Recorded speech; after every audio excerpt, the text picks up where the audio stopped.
I never imagined a simple oversight would reveal Jenna's true colors. "Margaret, I forgot my wallet. Can't you just cover for me this once? You always make a big deal out of your back pain, but come on, it can't be that bad."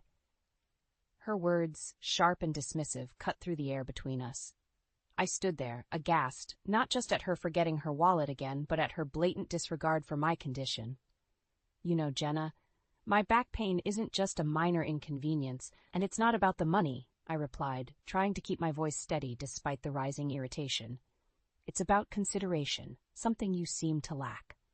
Jenna rolled her eyes, a gesture so dismissive it sent a wave of anger through me. "Oh, please, Margaret, you're overreacting. It's just lunch."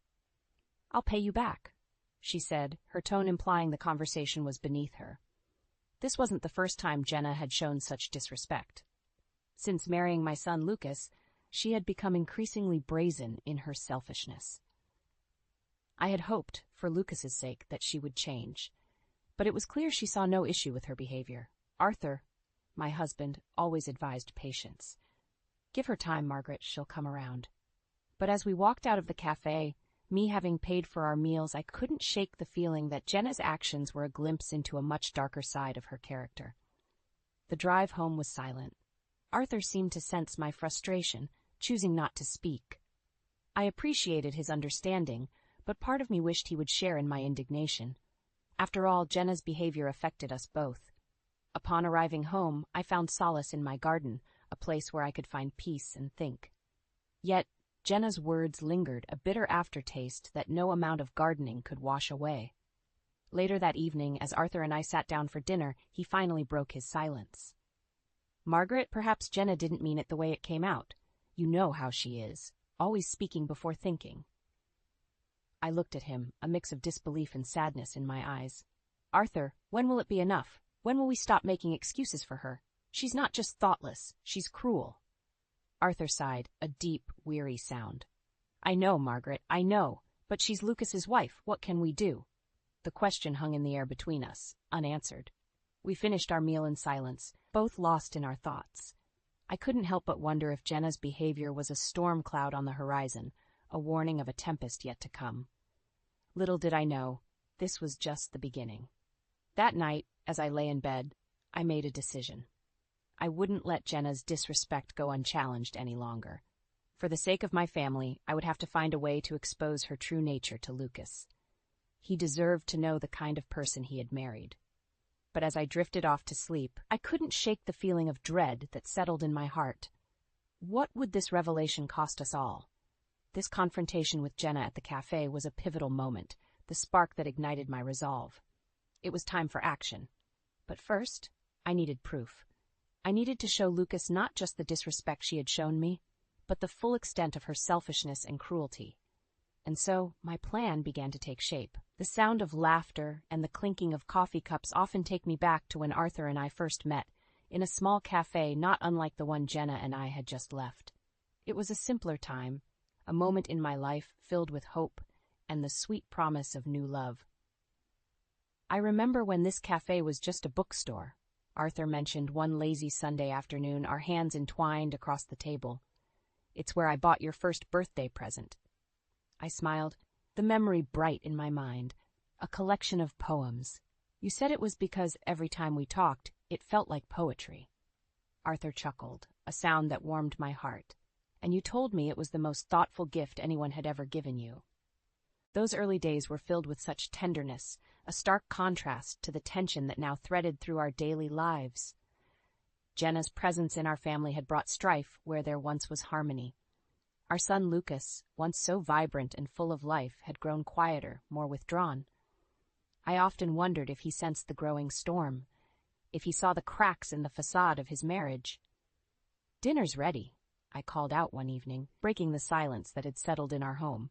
Lucas and Jenna joined us at the table, the air thick with unspoken words. As we ate, I tried to steer the conversation towards happier times, hoping to bridge the gap that had formed between us. "Do you remember the trip we took to the lake house?" I asked, looking towards Lucas. "You caught your first fish, and you were so proud." Lucas smiled, a flicker of the son I knew. "Yeah, I remember. Jenna, you would have loved it. The lake was so peaceful." Jenna, uninterested, barely looked up from her plate. Sounds boring. I prefer the city, more to do, more to see. Arthur attempted to smooth over the awkward moment. Well, perhaps we can plan a trip to the city then. Make some new memories. Jenna scoffed. With what money? You know Lucas and I are saving up, unless of course you're offering to pay for it. The blatant rudeness of her remark left me speechless. Lucas, too, seemed taken aback, but he said nothing, a silence that spoke volumes. Arthur, ever the peacemaker, simply nodded. We'll see what we can do.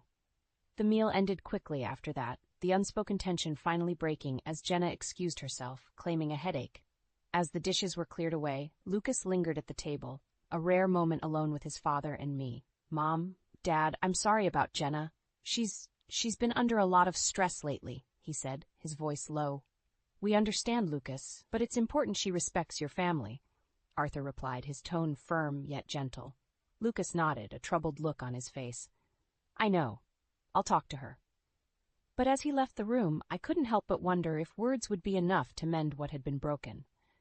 Jenna's disdain for our way of life, her blatant disrespect for the values we held dear, had driven a wedge between us all.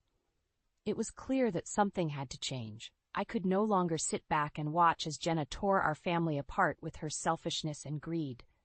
The question was, how could I protect my family from the storm that was Jenna, without losing them in the process? As I pondered this, I realized the answer lay in the past. Just as Arthur and I had built our family on a foundation of love and understanding, so too would we need to return to those values to save it. But first, Jenna's true nature had to be exposed, and for that I would need to be patient, watchful, and above all, clever. Arthur's workshop was his sanctuary, a place where he retreated to craft and repair, a hobby that brought him peace. It was there I found him, sanding down a piece of oak that would soon become a bookshelf for our living room. Arthur, we need to talk about Jenna, I began, my tone more serious than I intended. He paused, looking up with a sigh. What's she done now? It's not just one thing. It's everything. Her demands, her disrespect. It's like she's testing us, seeing how much she can get away with. Arthur set down his tools, giving me his full attention. I know, Margaret. It's been hard on all of us, but what can we do? Lucas loves her. But at what cost? I countered. We taught Lucas to be kind, to be generous. But Jenna, she takes advantage of those qualities. And it's not just us. I've heard things from the neighbors, from friends. She's not just unkind to us. Arthur nodded, the weight of the situation pressing down on him. What do you suggest we do? We need evidence, something to show Lucas, to make him see her for what she truly is. And how do you propose we do that? I'm not sure yet, but I'll find a way. The opportunity presented itself sooner than I expected. Jenna's birthday was approaching, and despite everything, we decided to throw her a small party. It was a chance to extend an olive branch, perhaps mend some fences. The day of the party, Jenna arrived late, her entrance grandiose and unapologetic. Sorry I'm late, but you know, the salon had a long wait. You don't mind, do you? Her tone was flippant, her attitude dismissive, as if our efforts meant nothing. The guests shifted uncomfortably, the air thick with tension. As the evening progressed, Jenna's true nature began to show. She criticized the food, the decorations, even the guests. Is this the best wine you could afford? I would have expected something nicer from Lucas's parents. Her words were like daggers, and I saw the hurt in Arthur's eyes. This was his breaking point. Jenna, we've welcomed you into our home, into our family. Your words, your actions, they hurt us. Is this how you treat family? Jenna laughed, a sound devoid of warmth. Oh, please, you're just too sensitive. I'm just being honest. Someone has to be. The room fell silent, the guests witnessing the unraveling of a family. It was then I realized this was the evidence we needed. Not through hidden means, but in plain sight. Jenna had exposed herself. As the party ended and the guests left, Lucas approached us. His face was a mix of embarrassment and apology. Mom, Dad, I don't know what to say. You don't need to say anything, Lucas. We're your family. We just want what's best for you, Arthur said, his voice steady. But I knew it wasn't enough. Seeing and acknowledging Jenna's behavior was one thing, taking action was another. That night, as I lay in bed, my mind raced with plans and possibilities. Jenna's behavior at the party was just the tip of the iceberg. To protect Lucas, to save our family, I needed more than just words. I needed a plan. a way to expose Jenna's greed and selfishness once and for all. And as dawn broke, a plan began to take shape. A plan that would require patience, precision, and a bit of subterfuge. Jenna had shown her true colors, and now it was time for her to face the consequences.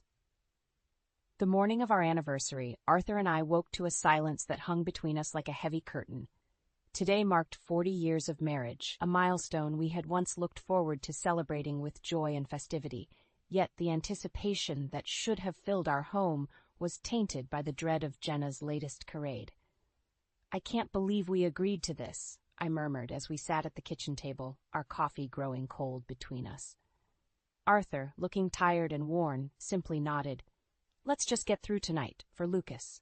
The doorbell rang, disrupting the quiet. Jenna stood at the doorstep, dressed flamboyantly, as if the evening was about her. "Ready for your big surprise?" she chimed, a smirk playing at the corners of her mouth. The drive to the restaurant was filled with Jenna's chatter about everything and nothing. Lucas was silent, a tightness around his eyes.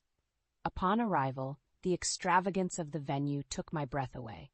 It was the kind of place Arthur and I would never choose for ourselves, preferring the comfort of familiarity over opulence. Jenna's choice was a clear statement, a display of her control over Lucas and, by extension, us. The meal was an array of dishes we had never heard of, each more elaborate than the last. Jenna basked in the luxury, commenting on the quality of the food, the service, the ambiance, as if to remind us of our ordinary lives. As the evening drew to a close and the waiter placed the bill on the table, Jenna's act reached its climax. "Oh dear, I seem to have forgotten my purse." "How clumsy of me," she said, her voice dripping with feigned distress. The silence that followed was palpable. Arthur reached for the bill, resignation in his every move, but this time I felt a spark of defiance ignite within me. "No, Arthur. Let's see how this plays out," I said, my voice stronger than I felt. Jenna's eyes flicked between us, her mask slipping. "Well, Lucas, looks like you'll have to cover this one. I'll pay you back, I promise." Lucas, finally breaking his silence, looked at Jenna with a dawning realization. "This was supposed to be your gift to them, Jenna. Why would you invite us here without planning to pay?"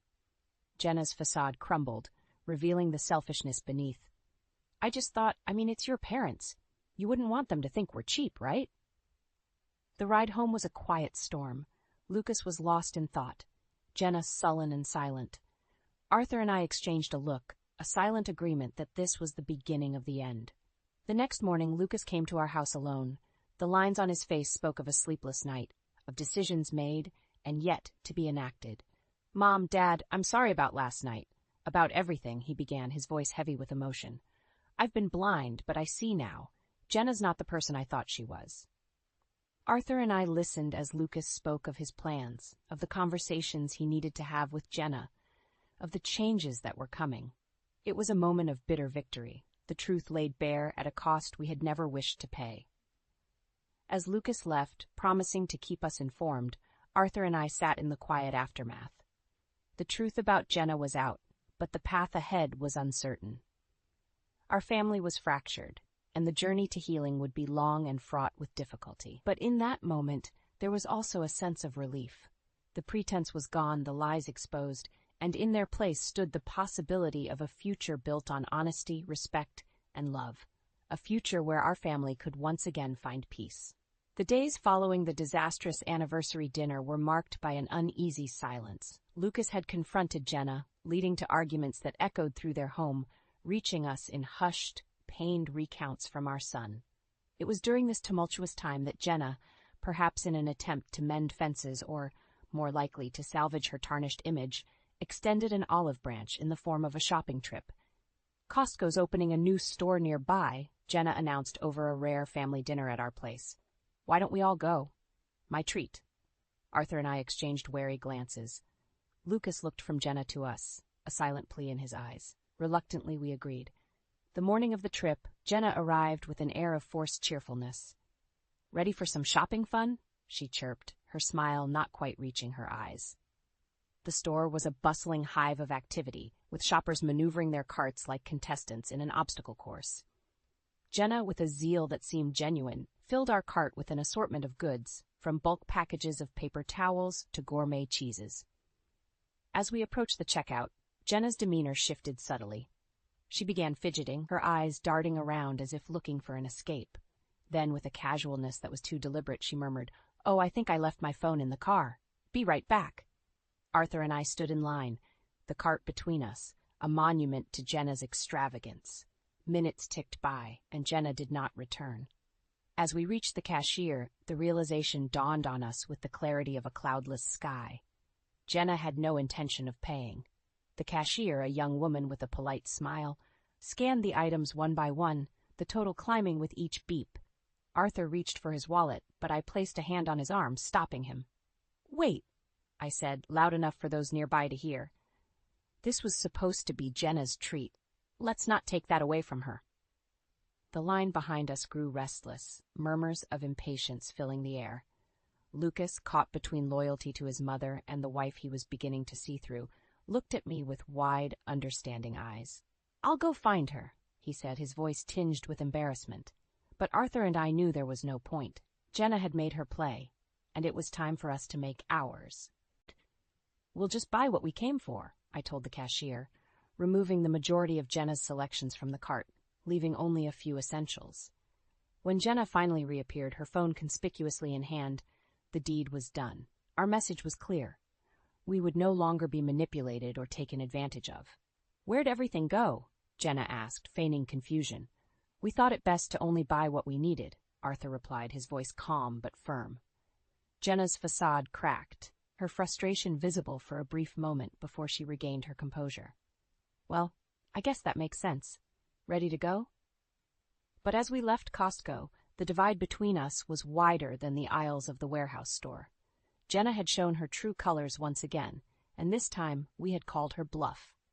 The ride home was a silent testament to shifting dynamics within our family. Lucas, once blind to Jenna's manipulations, now saw her with new clarity. And for Arthur and me, it was a confirmation of our resolve to protect our family, no matter the cost.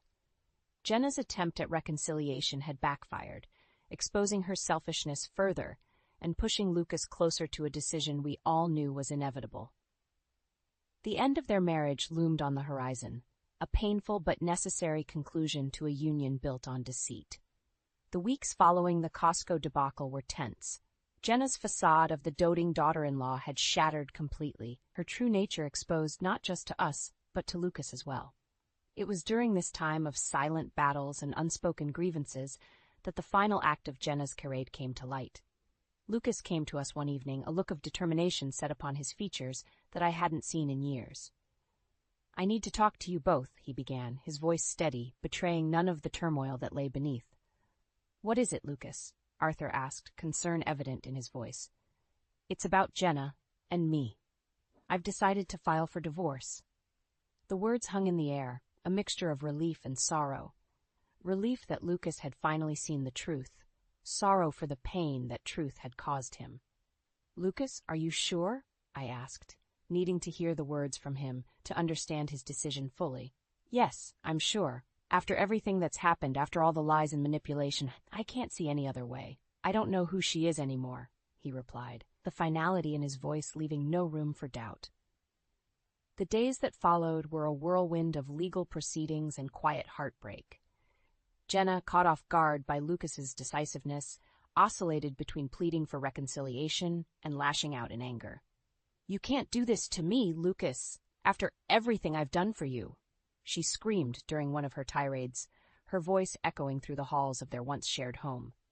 "Everything you've done? Jenna, you've lied, manipulated, and hurt everyone around you, including yourself." "This is the only way," Lucas responded, his resolve unwavering. It was amidst this chaos that Jenna's true machinations came to light. Items from our home, precious family heirlooms, had gone missing over the months. Jenna had taken them, selling them off to fund her extravagant lifestyle. The revelation came as a shock, not just to us, but to the community at large. "You were stealing from us?" Arthur confronted Jenna, disbelief and betrayal written across his face. Jenna's response was cold, devoid of remorse. "I needed the money. You have no idea what it's like, living with your expectations, your judgments. But to steal? To betray your family?" I couldn't hide the disgust in my voice, the realization of Jenna's actions cutting deep. Lucas, standing by our side, looked at Jenna with a mixture of pity and revulsion. "It's over, Jenna. You need to leave."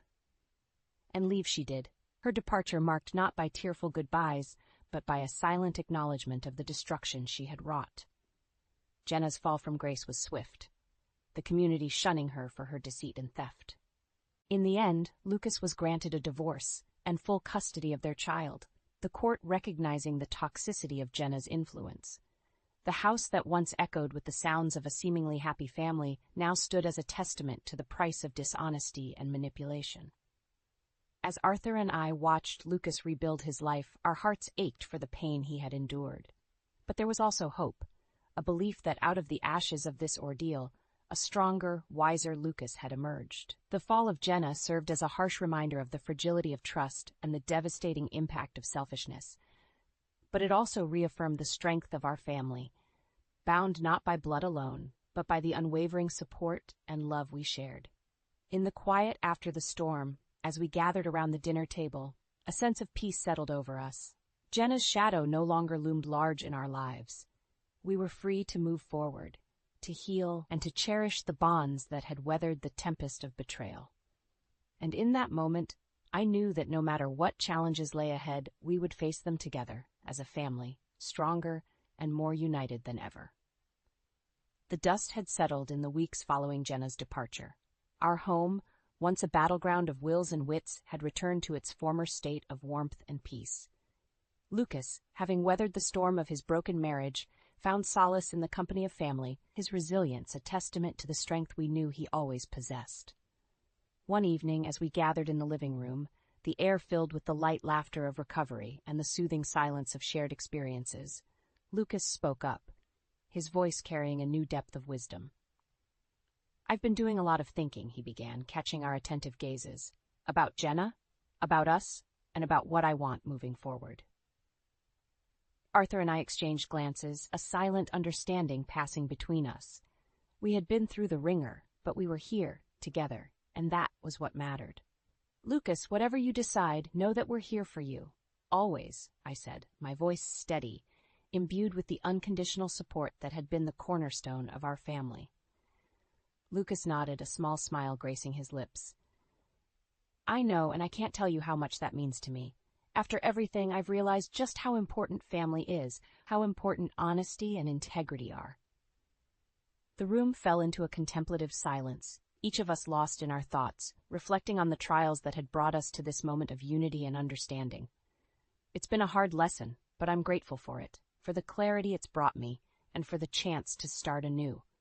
With your help, I want to be a better man, a better father, Lucas continued, his gaze firm and resolute. Arthur leaned forward, placing a reassuring hand on Lucas's shoulder. "Son, you've always been those things. Jenna, she was a storm that threatened to take everything we held dear, but we weathered it together, and will continue to do so, no matter what comes our way." The affirmation was a balm to the wounds left by Jenna's betrayal, a promise of continual support and love. As the night drew on, we talked about the future, about the lessons learned and the paths yet to be taken. Lucas spoke of his hopes for his child, of building a life marked by the values we had always cherished. And as I looked around at my family, at the faces marked by trials yet shining with an unbreakable bond, I felt a profound sense of gratitude. Jenna's deceit had brought pain and upheaval, but it had also brought us closer, strengthening our resolve and our commitment to each other. In the end, Jenna's downfall was not just a tale of retribution, but a catalyst for growth and renewal. Her actions, so fraught with selfishness and malice, had unwittingly sown the seeds of her own undoing, leaving in their wake a family more united and resilient than ever before. As we said our goodnights, retreating to the comfort of our beds, I couldn't help but feel hopeful for the future. Jenna had been a dark chapter in our lives, but her story was over. Now it was time to turn the page, to begin anew with the knowledge that whatever challenges lay ahead, we would face them together, as a family forged in the fires of adversity, but emerging stronger, wiser, and infinitely more loving.